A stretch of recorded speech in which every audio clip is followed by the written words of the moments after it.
listen, just one more thing. Hello there.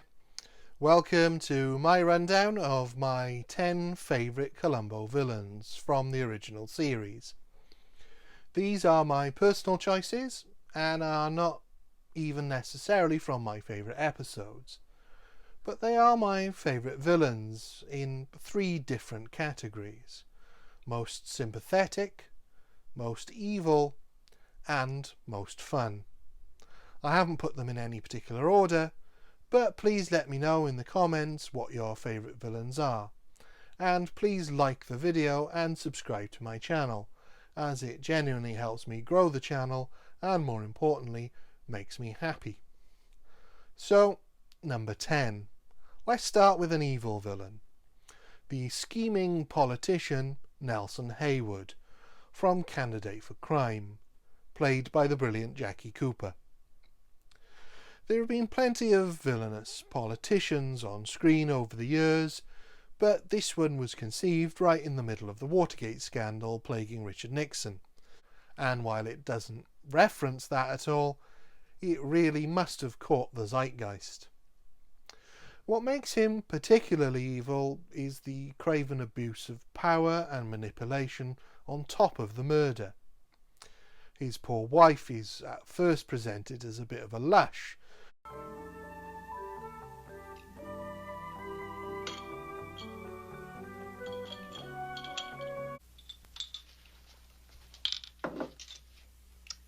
but over the course of the episode we begin to realise she drinks because of how he treats her.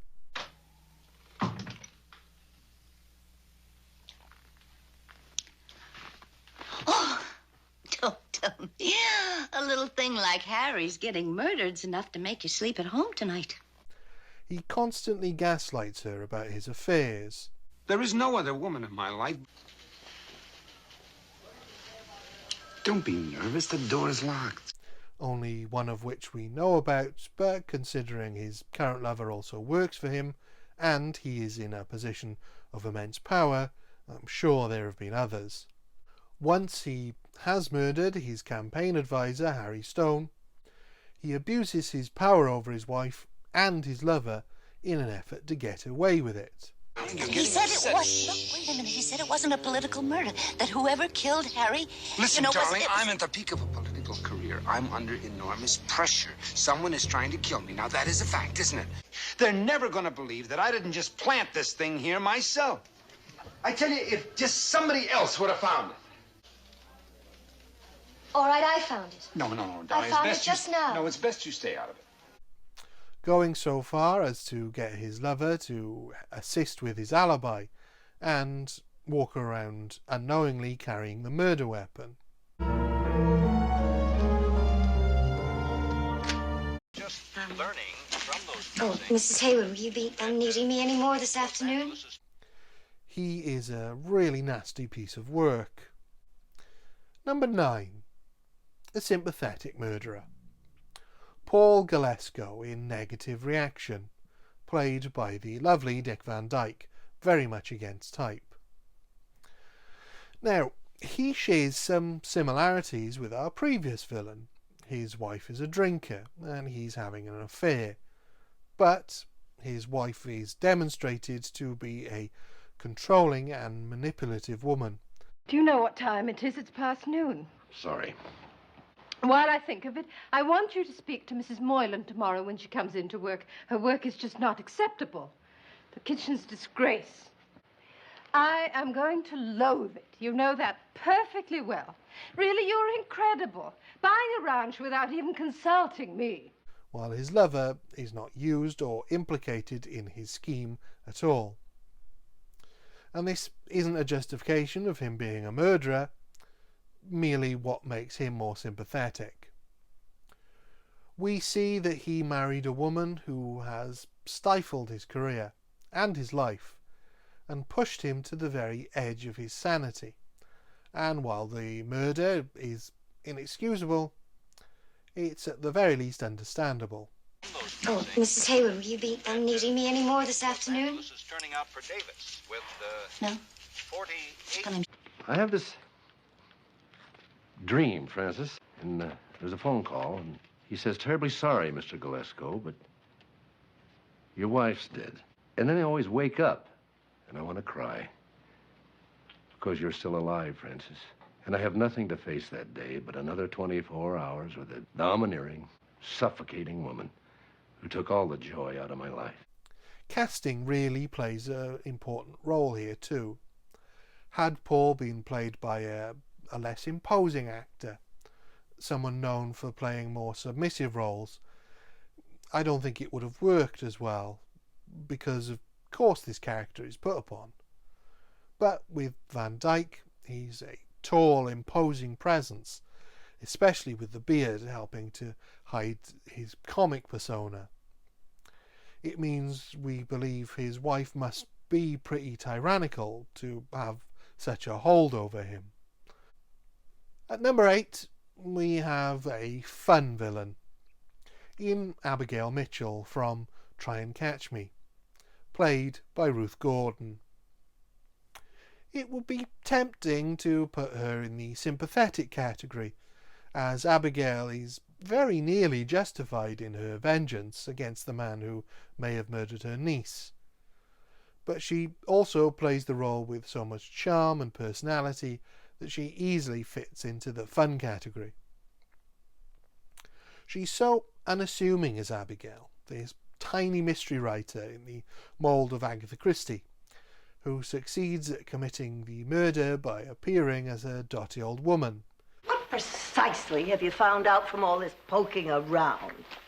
I'm surprised, I really am. Didn't you see it? Evidently not. But she's smart as a whip, and has a lot of fun playing with Columbo, up until she realises that he is also not as he appears, and is equally whip smart. The highlight of their relationship is when she tricks Columbo into giving a talk to a room full of women there to hear Abby, completely unprepared. In our midst today, ladies, there is someone who deals with murder and fact. For him, it's a fact of life. I wonder if we could prevail upon Detective Lieutenant Columbo of the Police Homicide Division to say a few words to us. Oh, come on. Perhaps Lieutenant Columbo speak to us on his special field, hyper-modern chemical techniques and their application to advanced criminology. At number 7, we're back to a truly evil villain in Harold Van Wyck from Playback, played by Oscar Werner. Another character who completely manipulates his wife Elizabeth, using her disability against her.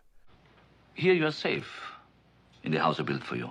And murdering her mother purely because his ego couldn't take being removed from the job she presumably gave him because he married her daughter. I think I made it quite clear that Metis Electronics would have to show a profit or it would get another president. You do recall that, don't you? Of course, madam.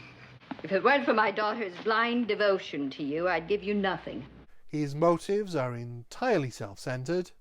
He's been given absolutely everything and has a fantastic life, but kills someone in an effort to save face. Let's go back to a fun one now.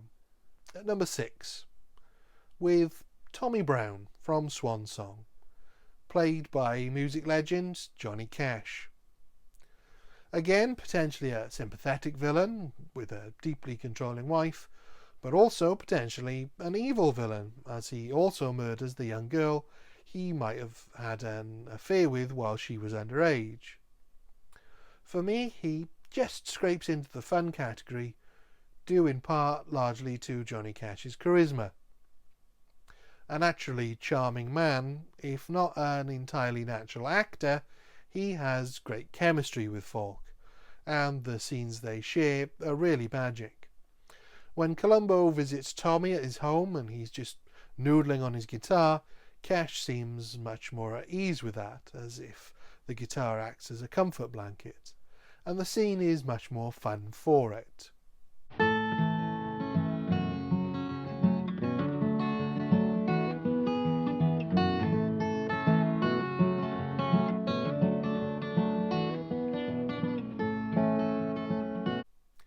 At number 5, we go back to an early sympathetic villain, Beth Chadwick in Lady in Waiting, played by Susan Clark. Now, Beth doesn't necessarily finish the episode as particularly sympathetic, and while that turn is necessary to catch her, it would be fair to think that her change might be a result of the instant freedom she's given after being released from her brother, and to a certain extent her mother's, clutches. Her brother Bryce is another controlling figure, who manages every aspect of her life, including who she is romantically involved with. If your name wasn't Chadwick, and you didn't have all of this, do you think that, do you really think that Peter Hamilton would give you a second look? And as we see, the man Bryce fears is out to get her money is a genuinely nice and honourable man. I love Beth, with her money or without her money. As a matter of fact, I was quite prepared to quit the company. This only adds to the sympathy we feel for Beth in the first half of the episode, when we find out what he's like. She's an incredibly vulnerable and, quite frankly, abused character at the beginning of the episode, constantly being put down by Bryce as he tells her that the only reason anyone would love her is for her money.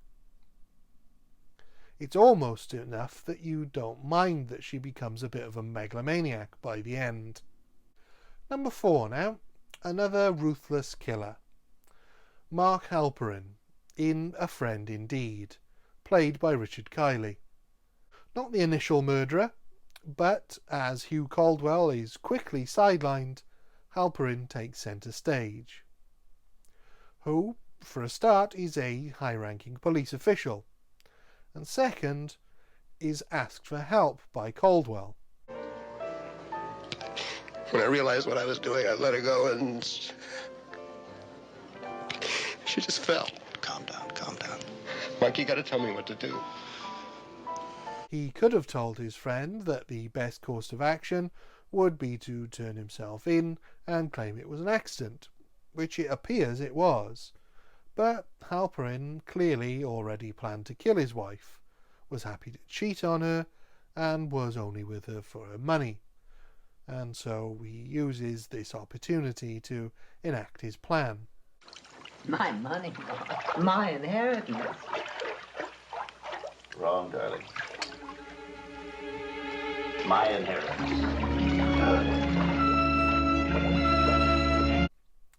Every move he makes is entirely in his own self-interest.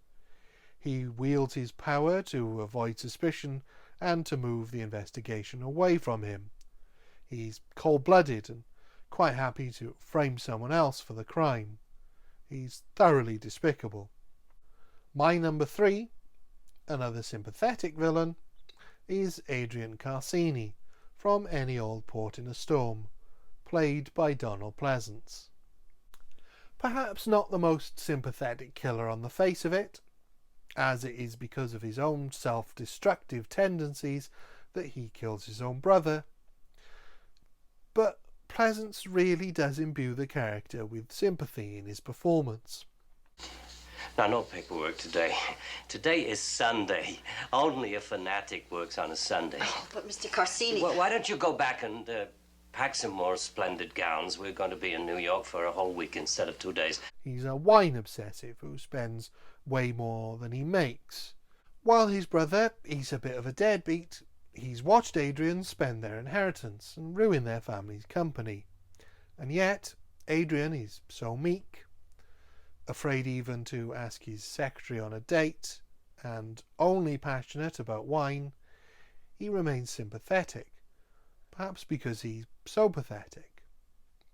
It's an amazing feat that this episode is able to make you feel warm for a horrible character who does a horrible thing in a horrible way, letting his brother suffocate to death, but in the process destroying his legacy. It's pretty remarkable. At number 2, my final fun villain is Ward Fowler in Fade into Murder, played by William Shatner. The motive in this episode is fairly unremarkable, so the murder seems relatively asinine. But the character is so well conceived as an egotistical and self-confident actor played by Shatner, who has his fair share of ego and self-confidence. I think that I had better try and help you. Because you're going to ask me to, aren't you? You did it again, sir. You read my mind, would you? Oh, that would be an honor. Detective Lucerne helping me.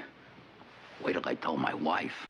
And to have him play that character, playing a TV detective, working with Columbo to solve the murder he committed, is very entertaining.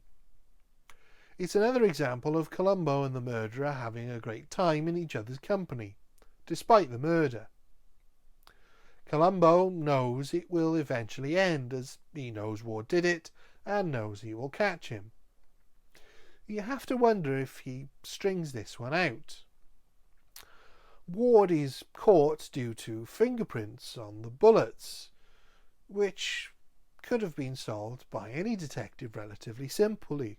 So there is an argument to be made that Columbo spends more time than necessary with Fowler because he enjoys his company. Good afternoon, Lieutenant Lucerne. I suppose you came here for a confession. Well, you're not going to get it, sir. And I certainly enjoyed watching it. Now, my number one. A very evil character. Dr. Barry Mayfield in A Stitch in Crime, played by Leonard Nimoy. Pipping his Star Trek colleague to the top spot, even though this list is not in any order, he is a really nasty piece of work. Attempted murder of his fellow doctor in order to protect a research project they are working on.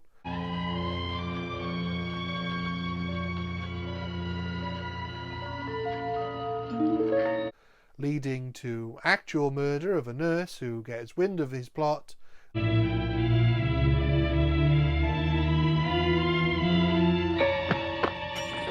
Leading to the murder of a former drug addict who had his life back on track in order to frame the addict.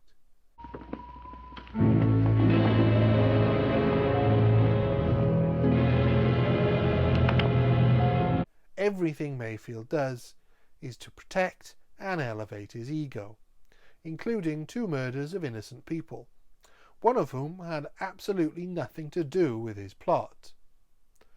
He might be a bit of a stereotype of a god-complex doctor, but that's never overplayed so as to become hacky. It's how he schemes, connives, and manipulates to try and get away with what he hopes will be a triple murder that makes him truly evil. I hope you've enjoyed this list. Please leave me a comment and don't forget to like and subscribe. Thank you. Goodbye.